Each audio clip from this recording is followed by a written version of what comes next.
జయశంకర్ భూపాలపల్లి జిల్లాలోని కాళేశ్వరం పవిత్ర క్షేత్రంలో సరస్వతి అంత్య పుష్కరాలు ప్రారంభమయ్యాయి. పవిత్ర త్రివేణి సంగమం వద్ద తొలి పుష్కర స్నానాన్ని జగద్గురు కంచి కామకోటి పీఠాధిపతి శంకర విజయేంద్ర సరస్వతి స్వామి స్వీకరించారు.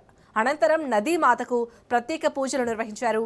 పుష్కర వేడుకల్లో మంత్రులు శ్రీధర్ బాబు దంపతులు, కొండా సురేఖతో పాటు పలువురు అధికారులు పాల్గొన్నారు.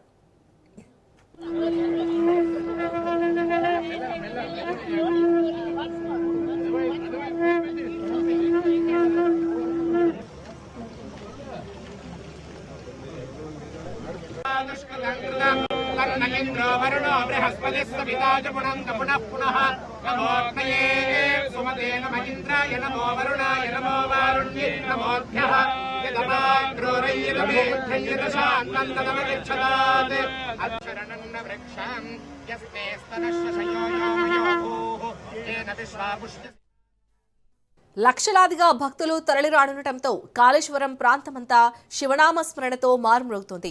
ముక్తేశ్వర ఆలయంతో పాటు పరిసర ప్రాంతాలు పుష్కరాల ఏర్పాట్లతో ఆధ్యాత్మిక శోభను సంతరించుకున్నాయి. ఇప్పటికే భక్తులు పుష్కర స్నానాలు ఆచరిస్తూ పితృదేవతలకు తర్పణాలు నిర్వహిస్తున్నారు. మరోవైపు గవర్నర్ శివ ప్రతాప్ శుక్లా రాక నేపథ్యంలో అధికారులు విస్తృత ఏర్పాట్లు పూర్తి చేశారు. హోమాలు, టెంట్ సిటీ, నవహారతి, తెప్పోత్సవం, పార్కింగ్ సదుపాయాలతో కాళేశ్వరం పుణ్యక్షేత్రం సిద్ధమైంది.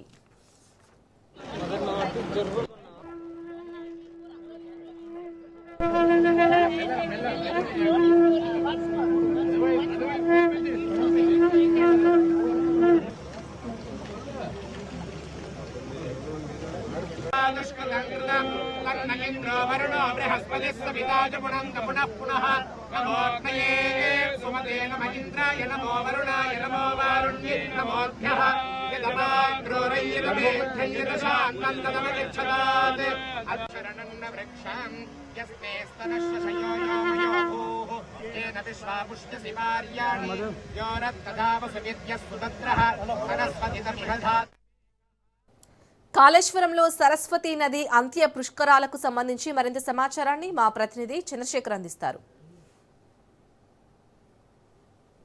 సరస్వతి అంత్య పుష్కరాల వేళ త్రివేణి సంగమం మొత్తం ఆధ్యాత్మిక శోభను సంతరించుకుంది. మొత్తం భక్తులు త్రివేణి సంగమం వద్ద సరస్వతి పుష్కర స్థానాలు ఆచరించడానికి భారీగా వస్తున్నారు. మనతో కొంతమంది స్వాములు ఉన్నారు. వారు ఎక్కడి నుంచి వచ్చారు, అసలు ఏంటి తెలుసుకుందాం. స్వామి నమస్కారం. స్వామి చెప్పండి, ఎక్కడి నుంచి వచ్చారు, ఇక్కడ ఎన్ని రోజులు ఉంటారు? సరస్వతి నది అంత్య పుష్కరాలకు సుమారుగా ఒక 25 మంది సాధు సంతులు అనేక దగ్గర నుంచి వచ్చాము. ప్రతి సంవత్సరం కూడా లాస్ట్ ఇయర్ కూడా ఇక్కడ అన్నదానం, అల్పాహారం ఏర్పాటు చేయడం జరిగింది. అదేవిధంగా ఈ సంవత్సరం కూడా అన్నదానం చేయడం కోసం ఇక్కడికి రావడం జరిగింది. ఈ 10 రోజులు కూడా మేము ఇక్కడే ఉండి వచ్చే వేలాది మంది భక్తులకు ఇక్కడ అన్నదాన కార్యక్రమం చేయడం జరుగుతూ ఉంది.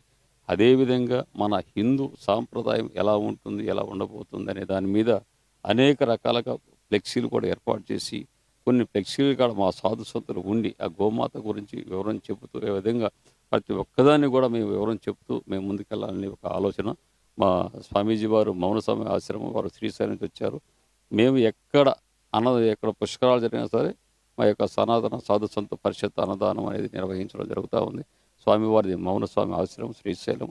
ఈ విధంగా అందరం కలిసి, ఒకరు కాదు అందరం కలిసి కూడా ఈ యొక్క అంటే మనందరం కూడా కలిసికట్టుగా ఉంటేనే మనం ముందుకు పోదాం అన్న ఒక ఉద్దేశంతో ఒక్కరితో అయ్యే ఖర్చు కాదు. రోజుకు వచ్చి దరిదాగా 30 నుంచి 40 బస్తాలు రైస్ వండి పెట్టడం అనేది మామూలు విషయం కాదు ఒక స్వామీజీలుగా. అందుకోసం ఒక 10 మందికి 20 మందికి కలుసుకొని ఈ యొక్క కార్యక్రమం నిర్వహిస్తూ ఉన్నాం. స్వామి చెప్పండి, అసలు ఈ అంత్య పుష్కరాలు, సరస్వతికి అంత్య పుష్కరాలు అంటే ఏంటి, ఇక్కడ ఎలాంటి ఆధ్యాత్మిక కార్యక్రమాలు జరుగుతాయి, ముఖ్యంగా ఈ పుష్కరాల విశిష్టత ఏంటి? అంత్యపుష్కరాలు అంటే 12 సంవత్సరాలకు 12 పుష్కరాలు వస్తాయి. శుభప్రదమైనటువంటి సరస్వతి అంత్యపుష్కరాలు అనేటి మంగళాప్రదంగా జరుగుతున్నాయి. గోదావరి, ప్రాణహిత ఇవి రెండు సంగమించిన తర్వాత సరస్వతి జనిస్తుంది.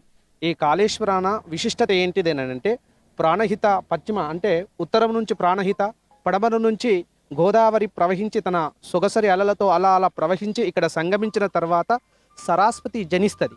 ఈ సరస్వతి సంగమం లోపల స్నానమాచరించి మంగళాప్రదమైనటువంటి ఎవరైతే పితృదేవతలు ఉంటారో వారికి ఆబ్దిక కార్యక్రమం, ఆబ్దికం అనగా పిండ ప్రదానం, తిలోదకాలు అనగా పిండ ప్రదానాలు చేయడం ద్వారా ఈ పుష్కర స్నానాన్ని ఆచరించి ఎవరైతే వారి పితృదేవతలకు తర్పణాలు విరుస్తారో ఆ పితృదేవతలన్నిటికీ వారికి పరమపద సోపానం అంటే మోక్ష మార్గం దొరుకుతుంది అని మంగళాప్రదంగా గరుడ పురాణం లోపల కానీ కాళేశ్వరం కాండంలో కానీ సుప్రసిద్ధంగా రాయబడి ఉన్నది. అందుకే కాశీక్షేత్ర నివాసంచ కాలభైరవ దర్శనం అఘోర పాప సంహారం ఏకబిల్వం శివార్పణం అని చెప్తున్నది వేదం. అంటే కాశీ లోపల స్వామివారిని దర్శిస్తే మోక్షం కలిగితే కాళేశ్వర త్రివేణి సంగమ స్థీరాన మంగళాప్రదమైనటువంటి 3 నెలలు సంగమించే స్నానమాచరించి శుభప్రదమైన ఒకే పానపట్టం పైన వెలిసి ఉన్నటువంటి కాలుడనగా యమధర్మరాజు, ఈశ్వరుడనగా మోక్షప్రదాన్ని కలిగించే ఈశ్వరునికి ఎవరైతే ఒక చెంబడు అర్ఘ్యప్రదాన్ని అంటే నీళ్లు పోస్తారో వారికి ఇహలోకంలో కానీ పరలోకంలో కానీ వైకుంఠ పరమపద సోపానం శుభప్రదంగా దొరుకుతున్నదని ఇతులు పెద్దలు పురాణాలు మహర్షులు చెప్పి ఉన్నటువంటి మాట. దీని విశిష్టది. మౌనస్వామి ఆశ్రమం నుంచి వచ్చారు. ముఖ్యంగా మీరు ఎందుకు ఇక్కడికి వచ్చారు? నా పేరు రుద్ర శివానంద సరస్వతి. మాది శ్రీశైలం దత్తసాయి మౌనస్వామి ఆశ్రమం. మా గురువు గారు శ్రీ మౌనస్వామి వారు ఎక్కడైనా సరే ఎవరైనా సరే మా ఆశ్రమానికి ఏ టైంలో వచ్చినా వారికి ఆకలి అర్హత అన్నం పెట్టాలని ఒక ఆలోచనతో చేస్తున్నారు. మేము అదే పరంపరను కొనసాగిస్తూ ఇక్కడ మరి పుష్కరాలలో ఎంతోమంది వస్తుంటారు ఇక్కడికి.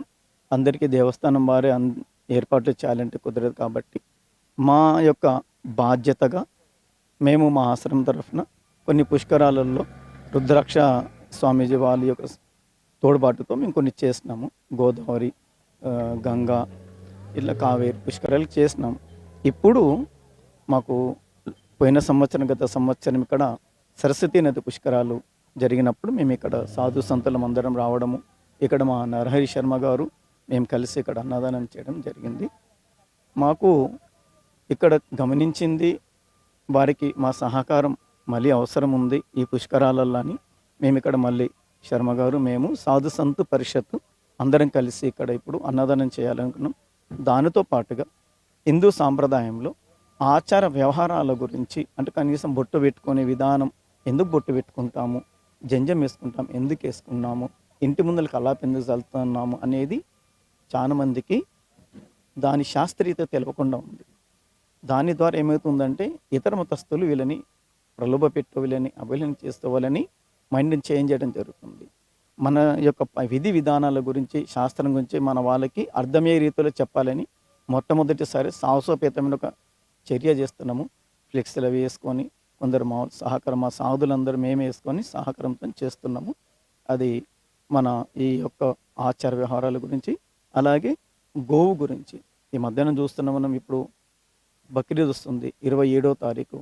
కొన్ని లక్షల గోవులని ఆ రోజు వధించడం జరుగుతుంది. అది అట్లా వధించకుండా గోవు అనేది ఒక జంతువుని కాదు, మనం దేవత, గోమాత అంటాము. అంటే మాత అంటే మనం మాతను, మన అమ్మని ఎలా చూసుకుంటామో అలా గోమాతను చూసుకుంటే అప్పుడు గోమాత మనకి సకల దేవతల నివాసం ఉన్న గోమాత. ఒక గోమాతను రక్షిస్తే మనము అన్ని దేవతల మందిని మనం రక్షించిన పుణ్యఫలం మనకి లభిస్తుంది అనే ఒక ఉద్దేశంతో ఇది అందరికీ తెలవాలి, గోమాత ప్రశస్తంగా తెలవాలని మేము అదిగిన ఒక దగ్గర ఏర్పాటు చేస్తున్నాము. వీటికన్నిటికీ మా సాధు సంతు పరిషత్ అందరూ కూడా సహాయ సహకారాలతో మా ఆశ్రమం భక్తులు, స్వామి అందరూ కూడా ఇక్కడ సహకారంతో చేస్తున్నాము. సో మీరు చెప్పండి, మామూలుగా పుష్కర స్థానం అంటే చాలా పవిత్రమైన స్థానం. కోట్లాది మంది దేవతలు కూడా వచ్చి పుష్కర స్థానం చేస్తారని చెప్తున్నారు. ఈ పుష్కర స్థానం విశిష్టత ఏంటి? ఈ పుష్కర స్థానం ఎందుకు చేయాలి? ఈ పుష్కర స్థానం వల్ల వచ్చే పుణ్యాలు ఏంటి? పుష్కరం అనేటువంటిది ప్రతి ఒక్క నదికి వస్తుంటాయి. మనకి 12 నదులు ఉన్నాయి కాబట్టి 12 నదులకు 12 సంవత్సరాలలో ఒక్కొక్క నదికి ఒక్కొక్క పుష్కరం అనేటువంటిది రావడం ఉంటుంది. కనుక ఈ యొక్క పుష్కరం అనేటువంటిది ఆదిలో 12 రోజులు, అంత్యంలో కూడా 12 రోజులు స్నానం ఆచరించడం అనేటువంటిది జరుగుతూ ఉంటుంది. అన్ని నదుల్లో స్నానం చేసినటువంటిది, అన్ని యాగాలు క్రతువులు చేసినటువంటి పుణ్యఫలం అంతా కూడా ఈ యొక్క పుష్కర స్నానంతో మనం యజ్ఞయాగాది క్రతువులు కావచ్చు, ఇంకా వేరే ఎన్నో రకాలైనటువంటి హోమాలు మనం ఎన్ని క్రతువులు చేసినప్పటికీ కూడా రానటువంటి యొక్క ఎన్నో సంవత్సరాల నుండి చేసినటువంటి ఎన్నో లక్షల జపం చేసినా కూడా ఒక్కొక్క జప తపాలకి ఎట్లా ఉంటుందంటే ఒక్కొక్క దానికి 1 లక్ష జపం చేయాలి, అట్లా ఇంత చేయాలి అనేటువంటి మంత్ర సాధనకు ఉంటుంది. కనుక అలాంటి మంత్ర సాధన పుష్కరంలో కనుక చేసినట్లయితే కొన్ని లక్షల రెట్లు, కోట్ల రెట్లుగా మనకు ఫలితం ఇస్తుంది. కనుక ఈ యొక్క పుష్కర స్నానం ఆచరించిన వారికి కూడా అనేక రకాలైనటువంటి పాపకర్మలన్నీ కూడా నశించి దగ్ధమైపోయి పుణ్యప్రదం అనేటువంటి శుభాలు కూడా కలుగుతూ ఉంటాయి. ఇహ పరాలు కూడా సుఖాలు కలుగుతుంటాయి. ఇహ మందు మనకు ఇక్కడ సుఖం కలుగుతుంటే పరమనికి మోక్షం కూడా కలగడం అనేటువంటి జరుగుతుంది. ఇప్పుడు సుఖాలు కలిగిస్తుంటే ఆ విధంగా పరాన్లో మోక్షం కూడా కలగడం అనేటువంటిది మనకు జరుగుతూ ఉంటుంది కనుక ఈ యొక్క పుష్కర స్నానాన్ని ఆచరించి అందరూ కూడా చిన్న పెద్ద తారతమ్యం అనేటువంటిది లేకుండా కుల మత భేద వర్గ విచక్షణ అనేటువంటిది లేకుండా ప్రతి వారు కూడా మీరు మేము అనేటువంటి స్త్రీ పురుష భేదభావం కూడా లేకుండా ప్రతి వారు కూడా ఈ యొక్క పుష్కర స్నానాన్ని ఆచరించి శుభాలు పుణ్యప్రదంగా మోక్షాన్ని కూడా పొందవలసిందిగా మేము మనవి చేసుకుంటున్నాము. మాది విజ్ఞాన సరస్వతి సంస్కృత పాఠశాల. నేను ప్రధానోపాధ్యాయులు వ్యవస్థాపక ప్రధానోపాధ్యాయులు ఆజంనగర్ అండి. మౌనస్వామి, మన ఈ స్వామి గారు, శివస్వామి గారు, తర్వాత భైరవేశ్వర స్వామి గారు, వీరందరూ మాకు సన్నిహితులుగా ఉండుకుంటూ ఇలాంటి అన్నదాన కార్యక్రమాల్లో వారు ఎన్నో రకాలుగా ఎన్నో రాష్ట్రాలలో ప్రతిసారి కూడా ఎన్నో రకాలుగా ఈ యొక్క అన్నదానాది కార్యక్రమాలు చేయడం అనేటువంటిది చాలా భారీ ఎత్తున చేయడం అనేటువంటి జరుగుతూ ఉంటుంది. దాంట్లో భాగంగా మమ్మల్ని కూడా స్వీకరించి అందులో కలుపుకొని ఈ యొక్క కార్యక్రమంలో భాగంగా మాకు కూడా ఈ యొక్క కార్యక్రమం చేయడానికి ఇచ్చారన్నమాట. ఇది కాళేశ్వరంలోని త్రివేణి సంగమం మొత్తం భక్తుల రాకతో ఒక సందడి వాతావరణం, ఆధ్యాత్మిక వాతావరణం చోటు చేసుకుంది. ముఖ్యంగా మహర్షులు, స్వాములు కూడా ఇక్కడే ఈ 12 రోజుల పాటు ఉండి వచ్చే భక్తులకు అన్ని విధాలుగా సేవలు చేసుకుంటున్నారు. ఇది ఒక భాగ్యము. ఇక్కడ వచ్చే భక్తులందరూ కూడా ఈ యొక్క సనాతన ధర్మాన్ని పాటిస్తూ ఈ యొక్క పుణ్యస్నానాలు చేసి వారి పితృదేవతలను స్మరించుకోవాలని చెప్పేసి వారందరికీ కూడా మంచి మోక్షం కలగాలి అనే విషయంలో ఒక సౌహృదయంతో కూడా స్వాములు ఈ యొక్క ఆధ్యాత్మిక కార్యక్రమంలో వారు పాల్గొంటున్నారు. కెమెరామెన్ బాలుతో చంద్రశేఖర్, రాజ్ న్యూస్, కాళేశ్వరం.